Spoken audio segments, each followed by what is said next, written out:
మేడ్చల్ మల్కాజ్గిరి జిల్లా పర్వతాపురం గ్రామంలో ఉన్నటువంటి Sai Aishwarya colony road number 18లో వెలిసినటువంటి శ్రీ అభయాంజనేయ స్వామి గుడి, అలాగే శ్రీ పద్మావతి గోదా సమేత పర్వతగిరి శ్రీ వెంకటేశ్వర స్వామి దివ్య సన్నిధానంలో శ్రీరామనవమి సందర్భంగా శ్రీరామచంద్ర స్వామి యొక్క కళ్యాణ మహోత్సవం చేయడం జరిగింది. పొద్దున్నే 8 గంటలకు శ్రీ అభయాంజనేయ స్వామి వారికి పంచామృత అభిషేక కైంకర్యాలు జరిగాయి.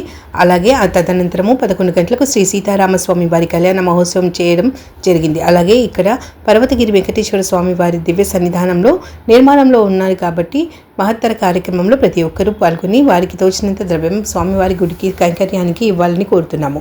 అలాగే ప్రతి శ్రీరామనవమి రోజున స్వామి యొక్క విజయోత్సవం చేయడం జరుగుతుంది.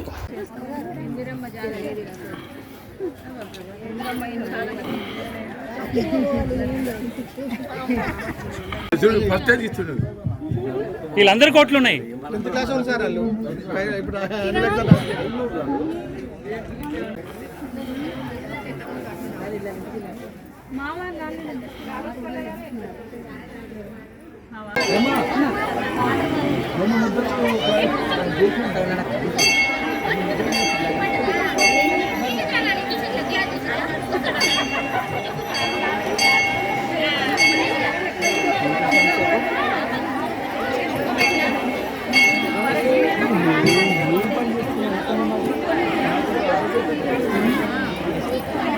కెమెరాలో వెళ్తుంది.